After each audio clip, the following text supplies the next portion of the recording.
People say money can buy anything, but on the night Damian Blackwood destroyed his pregnant wife's face in front of Manhattan's elite, he learned there are some mistakes even a billionaire can't bury. The violin music stopped first. Then came the sound of crystal shattering against marble.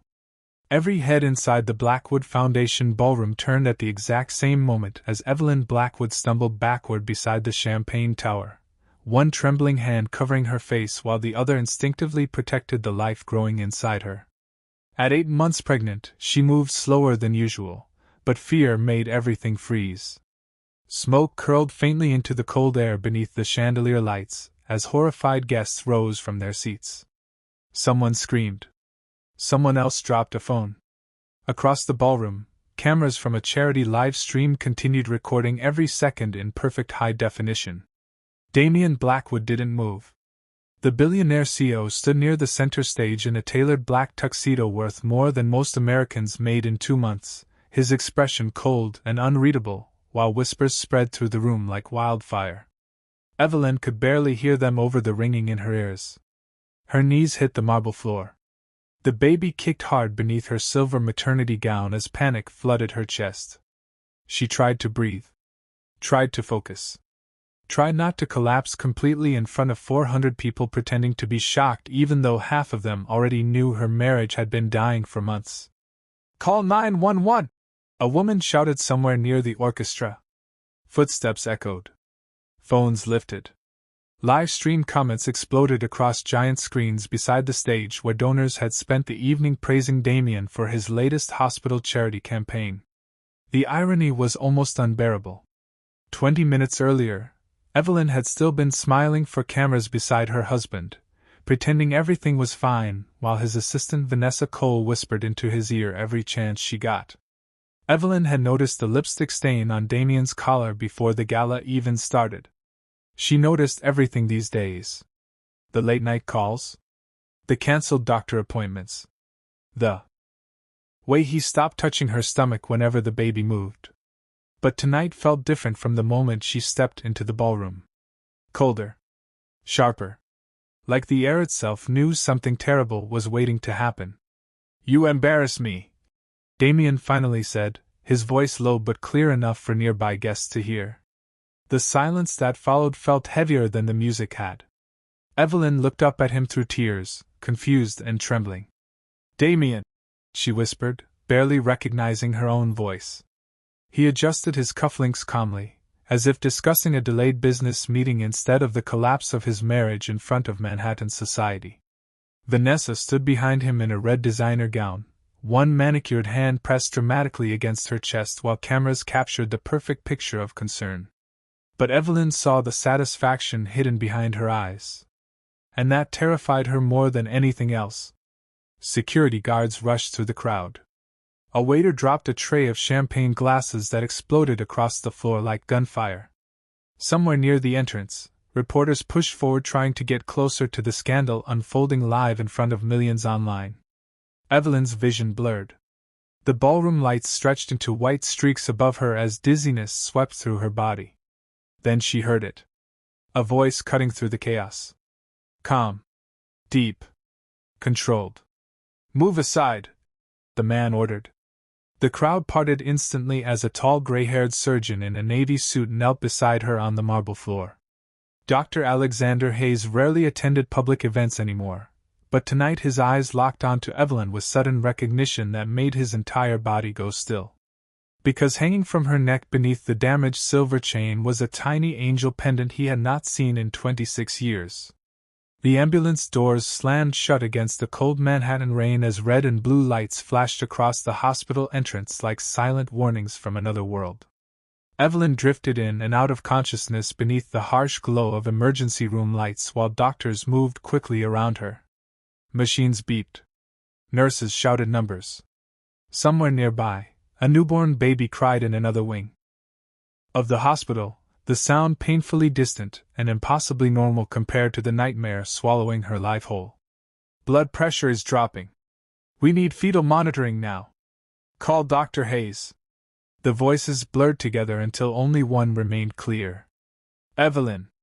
Dr. Alexander Hayes stood beside her hospital bed with the same expression he had worn in the ballroom. Shock mixed with something deeper. Older. His silver hair was damp from the rain outside, and his blue eyes remained fixed on the angel pendant resting against her chest. Even under the sterile emergency room lights, his hands trembled slightly when he touched the burned silver chain. "Where did you get this necklace?" he asked quietly. Evelyn swallowed painfully before answering. "My mother gave it to me before she died." Alexander's face changed instantly. Not dramatically. Not loudly. Just a small fracture beneath decades of control. Like a man hearing a ghost speak his name for the first time in 20 years. He looked away for exactly 3 seconds before returning to full composure. "Prepare operating room 3, he told the nurses calmly. "I am taking this case personally." The room fell silent for a moment. One young resident blinked in surprise because Alexander Hayes had not performed emergency reconstructive surgery himself in almost 4 years. He was one of the most respected plastic surgeons in America, famous for rebuilding the faces of injured veterans and burn victims, but lately he rarely stepped into operating rooms anymore. Rumors said grief had changed him. Rumors said he stopped caring after losing his daughter decades ago. Evelyn did not know any of that yet. She only knew the strange doctor looked at her like someone trying not to break apart in public. Across town, television screens exploded with footage from the gala.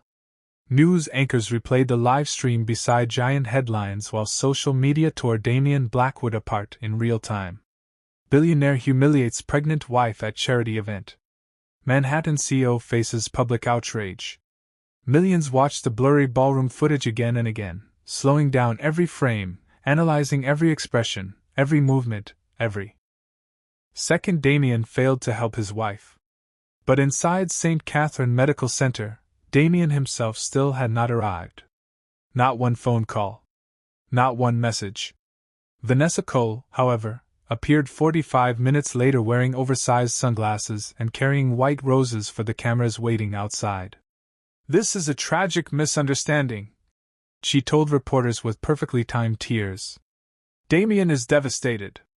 Upstairs in the intensive care wing, Evelyn stared silently at the ceiling after hearing the interview play from a nurse's phone nearby. Devastated. The word almost made her laugh if breathing did not hurt so badly. She remembered the way Damien looked at her during the gala. Not shocked. Not angry. Empty. Like a man already finished with his marriage long before tonight. The fetal monitor beeped steadily beside her bed. Her baby was still alive. That single sound became the only thing holding her together. Alexander returned 2 hours later carrying a small evidence bag. Inside rested the angel necklace after hospital staff carefully cleaned it. "May I ask your mother's name?" he said softly. "Laura Bennett," Evelyn answered weakly. The color drained from Alexander's face completely this time. His fingers tightened around the plastic bag as old memories crashed behind his eyes like shattered glass. 26 years earlier, Laura Bennett had disappeared during a winter storm carrying his 3-year-old daughter after a bitter custody battle that destroyed both their lives.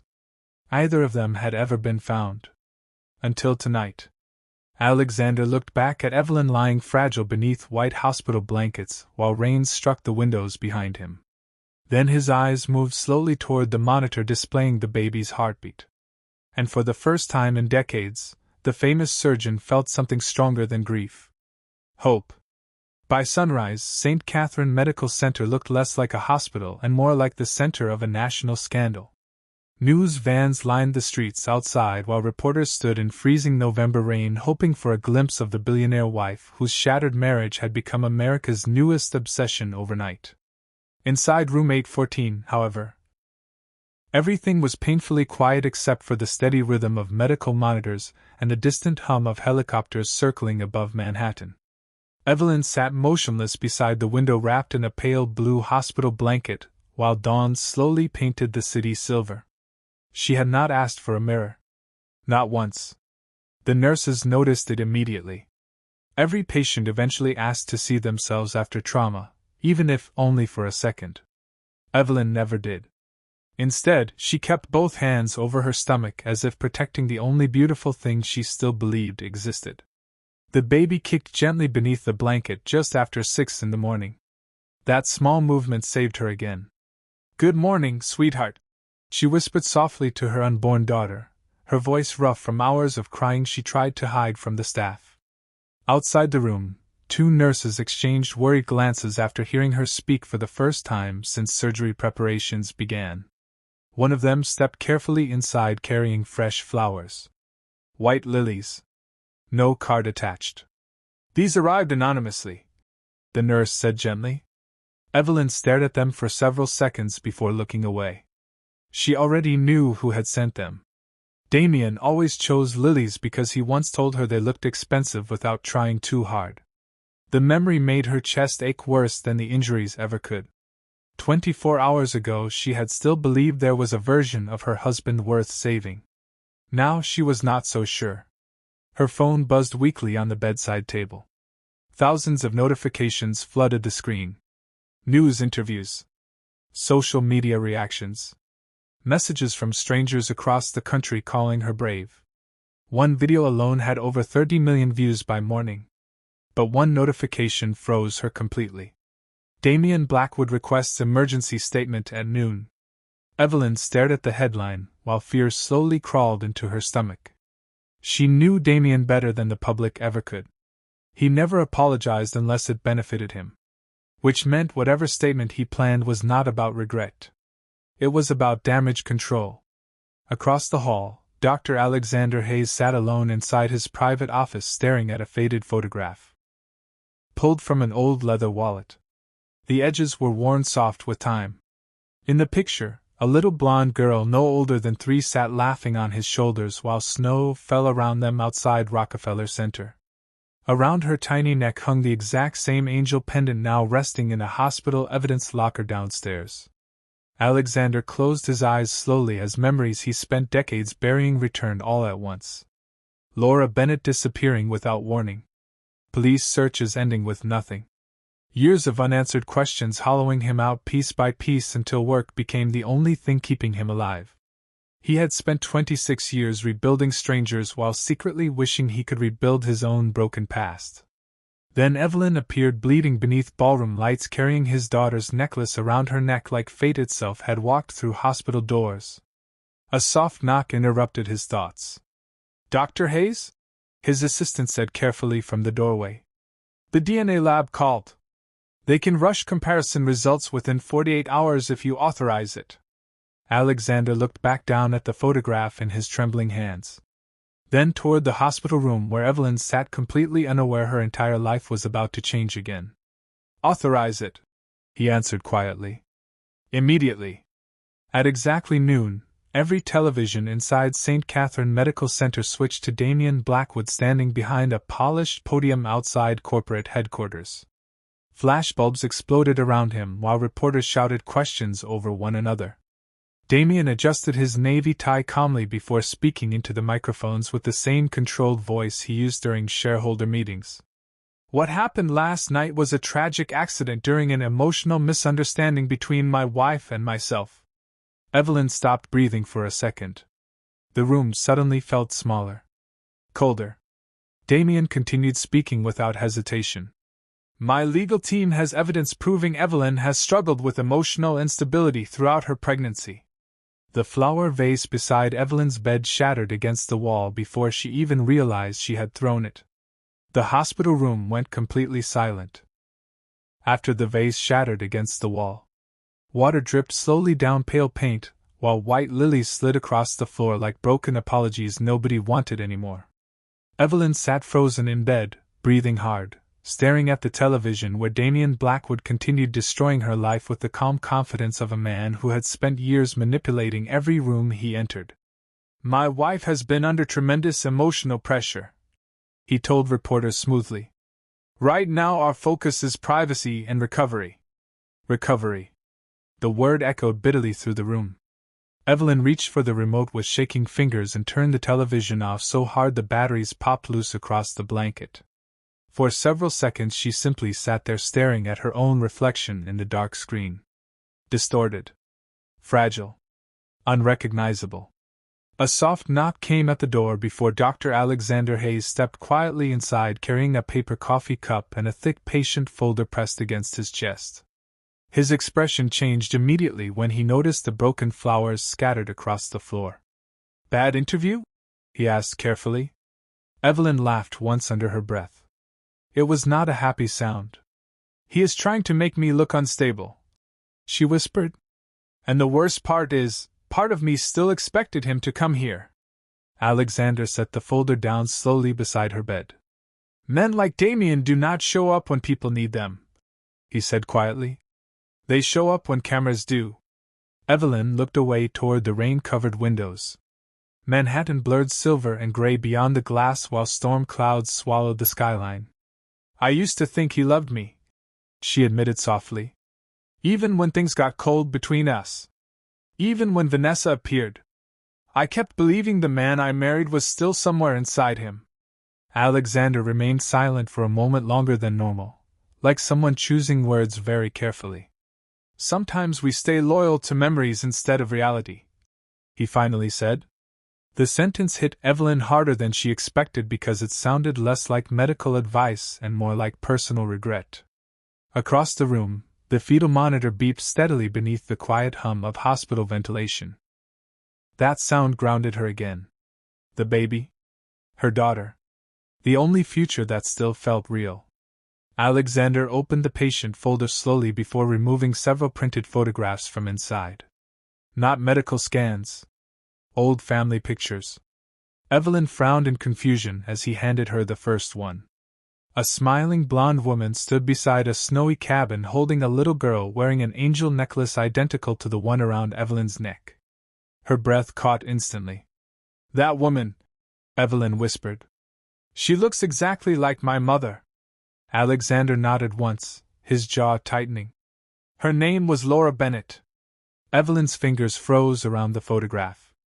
"How do you know that name?" For the first time since entering the room, Alexander's calm mask cracked completely. His blue eyes filled with something raw and unfinished that no amount of professional control could hide anymore. "Because 26 years ago," he said carefully, "Laura Bennett disappeared with my daughter during a custody dispute." The room suddenly felt smaller. The rain outside louder. Evelyn stared between the photograph and the man standing beside her bed while her heartbeat climbed dangerously fast on the monitor. "No," she whispered automatically. "That is impossible." Alexander reached slowly into his coat pocket and removed another photograph. This one older. Faded. A younger version of himself stood in front of Rockefeller Center holding a laughing little girl on his shoulders. Around the child's neck rested the exact same angel pendant. Evelyn felt the air leave her lungs. "I have spent half my life searching for that necklace," Alexander said softly. "And now somehow it is around your neck." Before Evelyn could answer, the hospital room door burst open as two suited men entered carrying legal folders and polished briefcases. Damien Blackwood's attorneys. The taller one offered a rehearsed smile, while placing documents on the bedside table beside Evelyn. "Mrs. Blackwood," he said smoothly, "we are here regarding a temporary psychological evaluation requested by your husband's legal team concerning custody rights over your unborn child." Alexander's entire expression darkened instantly. The temperature inside room 814 seemed to drop 10 degrees the moment Damien Blackwood's attorneys stepped through the door. Their polished shoes clicked sharply against hospital tile while rain battered the windows behind them like distant applause for the disaster still unfolding outside. Evelyn instinctively pulled the blanket tighter across her stomach as the taller attorney adjusted his silk tie and slid legal papers onto the bedside table with practiced confidence. "Mrs. Blackwood," he repeated smoothly, "given the emotional instability displayed during the gala incident, our client believes a psychiatric evaluation is necessary before decisions regarding the child can be finalized." Child. Not daughter. Not baby. Just another asset in Damien's world. Evelyn stared at the paperwork without touching it. Her hands had started trembling again. Across the room, Dr. Alexander Hayes stepped forward slowly, every trace of warmth disappearing from his face. This patient is recovering from severe trauma, he said coldly. You do not enter my hospital and pressure her into signing legal documents. The shorter attorney offered a tight smile. With respect, Dr. Hayes, this is a private family matter. Not anymore, Alexander replied instantly. Something in his tone made both men pause. It was not loud. Not aggressive. Worse. Controlled. The kind of calm, powerful people use right before destroying someone professionally. The taller attorney cleared his throat awkwardly.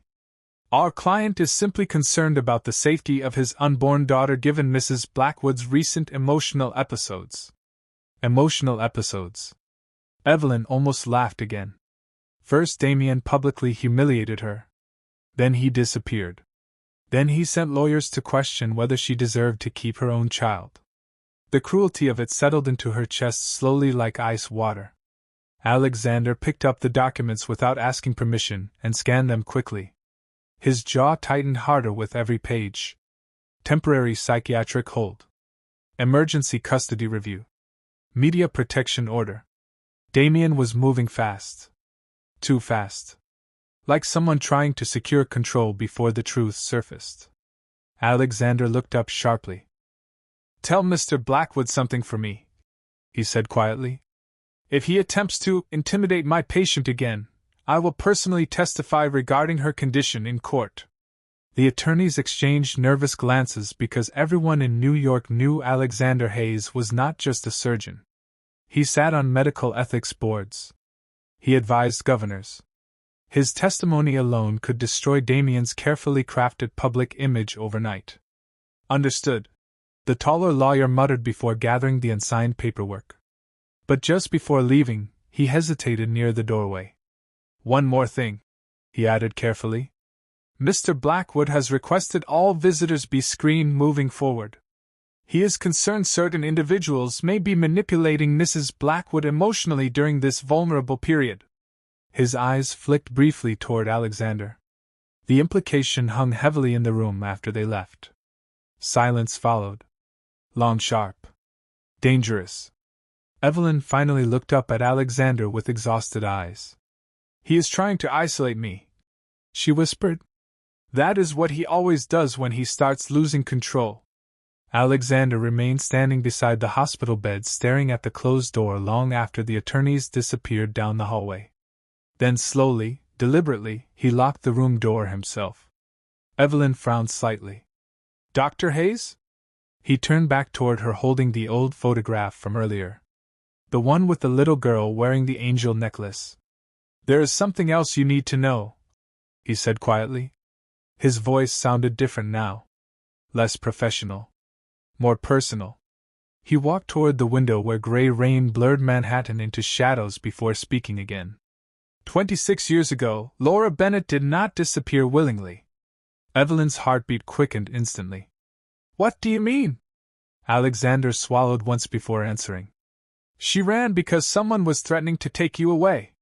The room suddenly felt too small for breathing. Take me away from who? Alexander looked directly at her this time, blue eyes filled with grief he had carried for half his life. From me. Evelyn froze completely. The fetal monitor beside her bed began beeping faster, while memories she had not touched in years flickered somewhere deep inside her mind. Snow. A train station. Her mother crying in a motel bathroom while clutching that same angel necklace. My mother always told me my father was dead, Evelyn whispered shakily. Alexander's expression broke apart completely. No, he said softly. She told you that because she thought it was the only way to keep you alive. Then his phone vibrated suddenly inside his coat pocket. Alexander glanced down at the screen and all the color drained from his face. The DNA lab results had arrived 24 hours earlier than expected. The notification remained glowing on Alexander Hayes's phone screen like a verdict nobody in the room was ready to hear. Outside the hospital windows, thunder rolled across Manhattan while rain streaked down the glass and silver rivers. Evelyn watched him carefully from the hospital bed, her heartbeat echoing loudly through the monitor beside her. She had seen surgeons deliver terrible news before during her pregnancy appointments. Calm voices. Controlled expressions. But this was different. Alexander looked like a man standing at the edge of a cliff trying not to fall. Dr. Hayes? Evelyn whispered again. He did not answer immediately. Instead, he walked slowly toward the chair beside her bed and sat down heavily for the first time since she met him. His hands shook once before he locked them together tightly. I spent 26 years believing I failed my daughter, he said quietly. I searched every state. Hired investigators. Followed false leads until there was nothing left except work. Evelyn stared at him without breathing. The fetal monitor beeped steadily between them like a clock counting down towards something irreversible. Alexander finally turned the phone screen toward her. DNA match. 99.98% probability of paternal relationship. The room disappeared around Evelyn for one terrifying second. Her vision blurred instantly. No, she whispered weakly, but the denial carried no strength behind it anymore. Too many pieces suddenly fit together. Her mother refusing to discuss the past. The necklace. The photographs. The strange feeling she had the moment Alexander touched her hand in the emergency room. Tears slid silently down her cheeks as she looked at the screen again. You are my father? She asked softly, like a frightened child asking permission to believe something impossible. Alexander's eyes filled immediately. Yes, he answered, his voice breaking for the first time. You are my daughter. Silence swallowed the room whole. Not cold silence this time. Grieving silence. The kind that arrives when lost years suddenly become real again. Evelyn covered her mouth with trembling fingers as memories buried deep inside her childhood surfaced all at once. A warm winter coat wrapped around her shoulders. A man lifting her onto his shoulders beneath Christmas lights. A deep voice singing badly during long car rides while her mother laughed from the passenger seat. She had forgotten those memories completely. Until now. I remember Rockefeller Center, she whispered through tears. Alexander closed his eyes instantly. You used to beg me to take you ice skating every December, he said softly. Even though you could barely stand on the ice. Evelyn let out a broken laugh that turned immediately into sobbing. 26 years of emptiness crashed into her chest at once. All those birthdays without answers. All those nights wondering why she never looked like anyone around her. All those years believing she had been abandoned by everyone who should have protected her. Alexander moved carefully beside the bed and took her shaking hand. Laura thought she was protecting you, he whispered. My family had money. Influence. Lawyers. When our marriage collapsed, things became ugly. She believed people around me would take you away from her forever.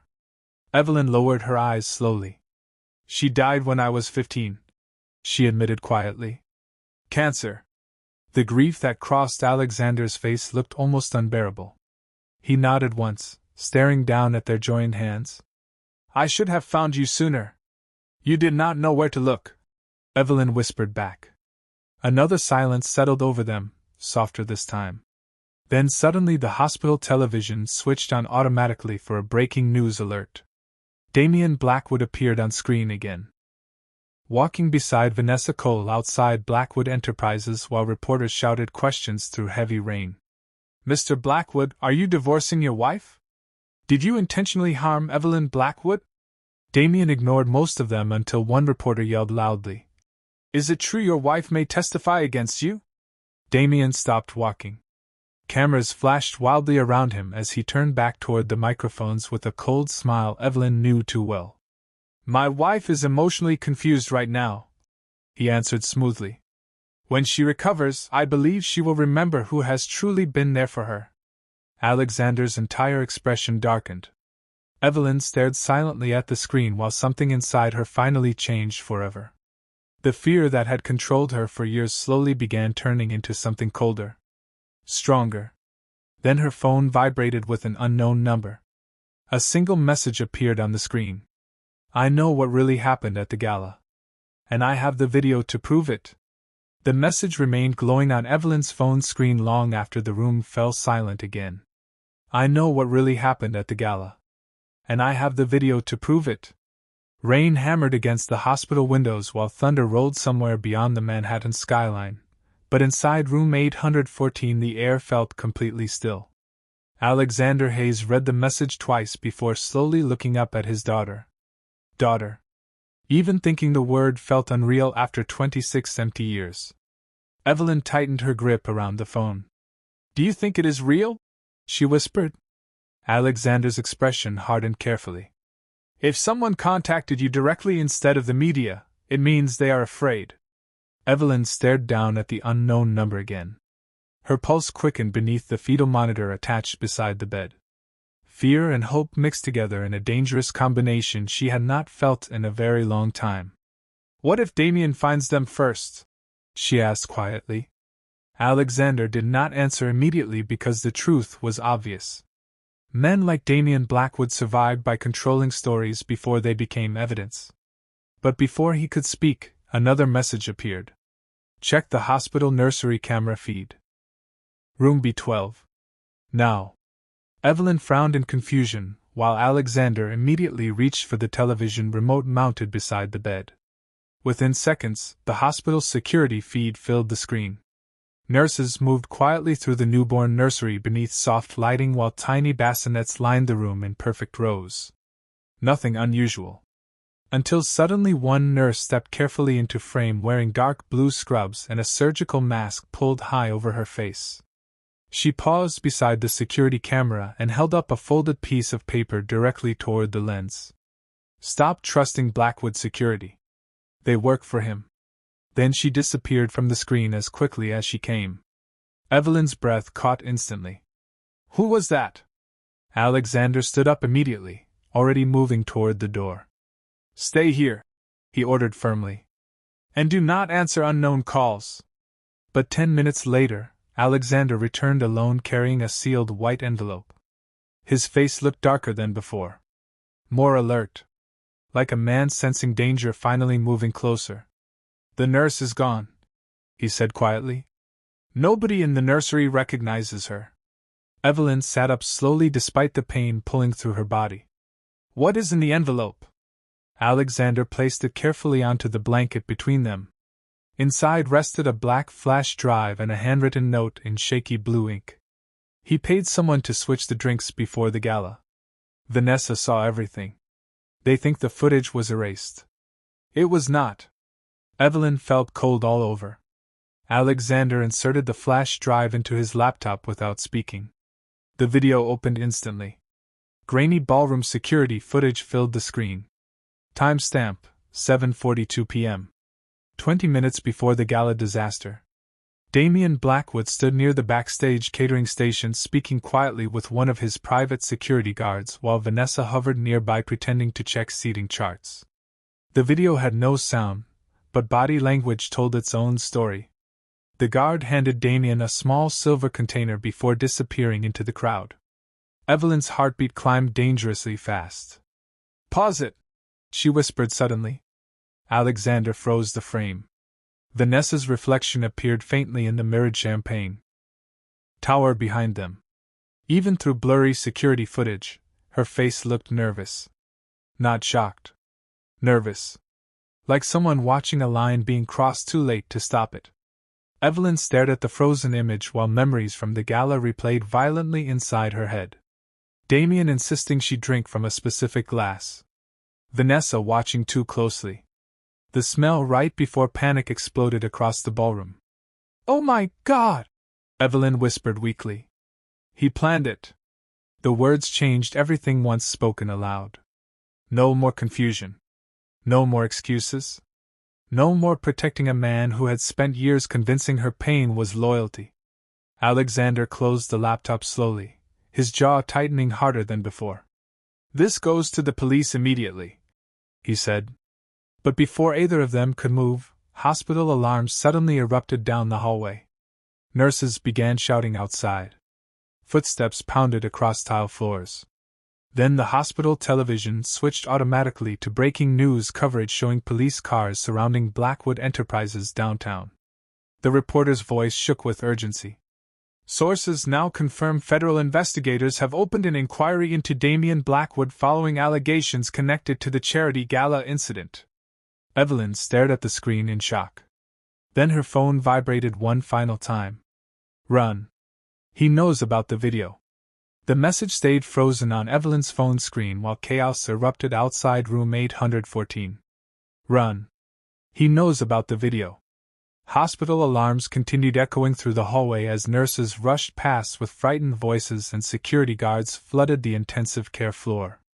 Rain slammed violently against the windows behind Manhattan's skyline, turning the entire city into a blur of flashing lights and shadows. Evelyn gripped the blanket tightly over her stomach as panic spread through her chest again. "What is happening?" she whispered.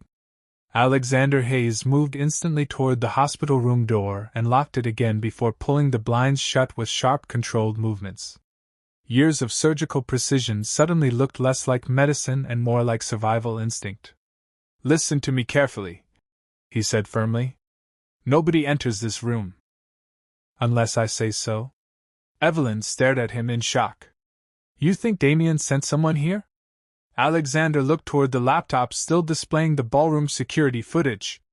"Men protecting billion-dollar empires do not panic over rumors," he answered quietly. "They panic over evidence." Down the hallway, voices grew louder. One nurse shouted for additional security while elevator doors opened and closed rapidly somewhere nearby. Then came the sound that made Evelyn's blood run cold. Damian's voice. Calm. Smooth. Controlled. Even through the hospital walls, she recognized it instantly. "I am her husband," he said sharply outside the nurse's station. "Move." Evelyn's breathing became uneven immediately. Alexander crossed the room in 2 quick steps and lowered his voice. "Bathroom. Now." She obeyed without argument, moving carefully despite the pain while Alexander shut off the hospital lights and slid the laptop into a medical supply cabinet beside the bed. Seconds later, heavy footsteps approached room 814. A hard knock exploded against the door. "Evelyn," Damian called out. "Open the door." She froze inside the dark bathroom, one trembling hand over her mouth while the fetal monitor beat faster beside the bed outside. Alexander opened the door only halfway. "Mr. Blackwood," he said coldly. Damian stood in the hallway wearing a charcoal overcoat soaked with rain, his expression polished perfectly for cameras that no longer followed him inside the hospital. But his eyes looked different tonight. Harder. More desperate. Vanessa stood several feet behind him clutching a designer handbag against her chest while private security guards waited near the elevators. "I came to see my wife," Damian said calmly. "That will not happen tonight," Alexander replied. Damian's jaw tightened slightly. "And who exactly are you to decide that?" The hallway fell silent for one dangerous second. Alexander stepped fully into the doorway now, tall enough to block the entrance completely. "I am the surgeon keeping her alive." Damian gave a thin smile that never reached his eyes. "Then perhaps you should focus on medicine instead of family matters." The words hung in the air heavily. Because somehow Damian already knew. Or suspected. Alexander's expression darkened instantly. "Leave this hospital." "Not until I speak to Evelyn." Behind Damian, Vanessa suddenly looked nervous for the first time since the gala. Her eyes kept drifting toward the security cameras mounted above the hallway ceiling. Then Evelyn heard another sound cutting through the tension outside. Elevator doors opening again. But this time accompanied by sharp footsteps and police radios crackling loudly across the floor. Federal agents rounded the hallway corner in dark jackets marked FBI. Damian's face changed immediately. Not fear exactly. Calculation. One agent stepped forward holding a folder thick with documents. "Damian Blackwood?" "Yes?" "We need to ask you several questions regarding evidence connected to the charity gala investigation." Vanessa's face drained white. Damian remained perfectly composed for 3 more seconds before his eyes shifted slowly toward room 814 behind Alexander. Toward Evelyn. And in that moment she finally understood something terrifying. Damian was not angry because she survived. He was angry because she was no longer afraid of him. "This is not over," he said quietly toward the doorway before federal agents escorted him down the hall. Vanessa followed silently beside him, but just before entering the elevator she turned back once toward room 814. Her expression cracked completely. Guilt. Real guilt. Then she disappeared behind closing elevator doors. Alexander waited until the hallway emptied before reopening the bathroom door carefully. Evelyn stepped out slowly, pale and shaking while thunder rattled the windows again above Manhattan. "He looked at me like I betrayed him," she whispered. Alexander placed one steady hand against her shoulder. "No," he said softly. "He looked at you like a man realizing he is finally losing control." Then suddenly Evelyn doubled over sharply as pain tightened across her stomach and the fetal monitor alarm began screaming through the dark hospital room. The monitor alarm screamed through room 814 as Evelyn collapsed forward clutching her stomach, sharp pain tightening across her body while rain exploded against the hospital windows above Manhattan. Nurses rushed through the doorway within seconds, their shoes pounding across tile floors while machines flashed red warnings beneath harsh fluorescent lights. "Her contractions are 2 minutes apart. We need labor and delivery now. Move carefully." Everything blurred together around Evelyn except one thing. Alexander Hayes never let go of her hand. The famous surgeon walked beside her gurney through crowded hallways with the expression of a man trying to hold together 26 years of loss, guilt, and impossible second chances all at once. Outside the hospital, reporters still screamed Damian Blackwood's name while federal investigators searched Blackwood Enterprises downtown. But inside St. Catherine Medical Center, none of that mattered anymore. Only the child. Only survival. "Stay with me, sweetheart," Alexander whispered as elevator doors closed around them. Sweetheart. The word nearly broke Evelyn apart because nobody had called her that since her mother died. Hours later, soft snow began falling over Manhattan as dawn slowly brightened the skyline beyond the maternity wing. The storm had finally passed. Inside Delivery Room 7, silence settled gently beneath the steady beep of monitors and the distant sound of newborn babies crying somewhere down the hallway. Evelyn lay exhausted against white hospital pillows while tears slid quietly down her cheeks. In her arms rested a tiny baby girl wrapped in a pale pink blanket. 6 pounds. 4 ounces. Perfectly healthy. Alexander stood near the window unable to speak for several long seconds as he watched his daughter cradle his granddaughter for the first time. 3 generations. Lost. Found again. Rebuilt from ruins neither of them thought they could survive. "She has your eyes," Evelyn whispered softly. Alexander laughed quietly through tears he no longer bothered hiding. "No," he answered. "She has yours." The television mounted quietly in the corner suddenly switched to breaking news coverage. Damian Blackwood had officially resigned as chief executive officer after federal investigators confirmed evidence tampering connected to the gala incident. Reporters crowded courthouse steps while stock prices crashed live on national television beneath giant red headlines. Vanessa Cole was shown entering a black SUV surrounded by attorneys, her face pale beneath flashing cameras. Then the anchor said the words nobody in America expected. "Sources now confirm key evidence was provided anonymously by an internal witness close to Blackwood Enterprises." Evelyn stared silently at the screen before looking down at her daughter sleeping peacefully against her chest. For the first time in years, she felt no fear at all. Only clarity. Damian had spent years convincing her she was weak, broken, replaceable. But the moment he tried destroying her publicly, the truth began exposing itself piece by piece until his entire empire collapsed beneath the weight of his own cruelty. Alexander stepped beside the hospital bed and gently placed something into Evelyn's hand. The angel necklace. Newly repaired. The silver pendant caught the soft morning light as snow continued falling outside Manhattan's skyline. "Your mother kept this safe all those years," he said quietly. "Now it belongs to you." Evelyn closed her fingers around the necklace while her daughter stirred softly in her arms. Then slowly, carefully, She looked toward the dark hospital television screen reflecting her face back at her for the first time since the gala. The scars were still there. Faint. Healing. Real. But for the first time, she did not look away. Alexander watched silently beside her while dawn light filled the room inch by inch. Some people spend their whole lives hiding scars, he said softly. But sometimes scars are proof that somebody survived what was meant to destroy them. Evelyn kissed the top of her daughter's head gently while snow drifted beyond the glass in complete silence. Somewhere far below the hospital, Manhattan kept moving as if nothing had changed. But inside room 7, a billionaire had lost everything he thought made him powerful, and a woman who once believed she was alone finally understood the truth. The face he tried to destroy became the face that exposed him to the world.